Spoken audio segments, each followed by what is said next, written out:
Aujourd'hui, je vous propose une production écrite pour toute la classe en lien avec les textes étudiés les semaines précédentes. Souvenez-vous, dans les textes 18 et 19, nous avions entendu parler des vacances de Violette et des vacances de Jules. Donc les vacances de Jules, c'était une réécriture de la première histoire. On avait repéré qu'il y avait plusieurs jours, et en fonction des jours, il y avait plusieurs actions. Alors, parfois il y avait beaucoup de choses, parfois il y avait moins de choses. Exemple, là, pour cette partie-là du 14 juillet, il y avait beaucoup de choses à dire. Alors, justement, ces jours-là, c'est exactement ce que l'on retrouve dans le journal intime. Le journal intime, c'est un genre littéraire que vous connaissez très certainement, puisqu'on en a parlé en classe. Donc là, je vais me rendre sur Wikidea pour voir justement la définition du journal intime.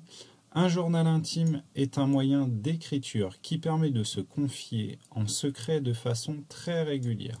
En principe, le journal intime, c'est intime, ça m'appartient à moi, donc généralement on écrit dedans en secret. Ou alors, personne n'y a accès. La personne qui écrit tous les jours ou presque écrit sur sa vie, sur ses envies, sur ses doutes, sur ses souvenirs. Normalement, le journal intime n'est partagé avec personne. Si la personne devient célèbre, le journal intime est parfois publié. Ces cahiers deviennent ainsi ce qu'on appelle des mémoires. Certains journaux intimes ont un cadenas à clé.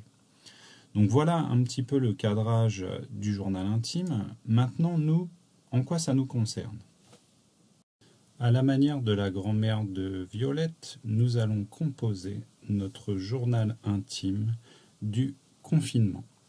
Tout commence le lundi 16 mars.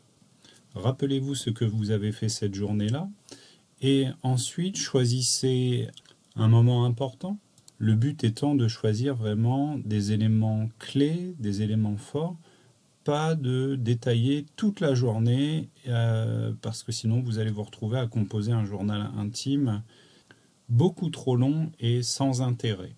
Une fois que vous avez fait votre lundi, vous passez à la journée du mardi 17, même consigne, puis vous passez à la journée d'hier qui est le mercredi 18.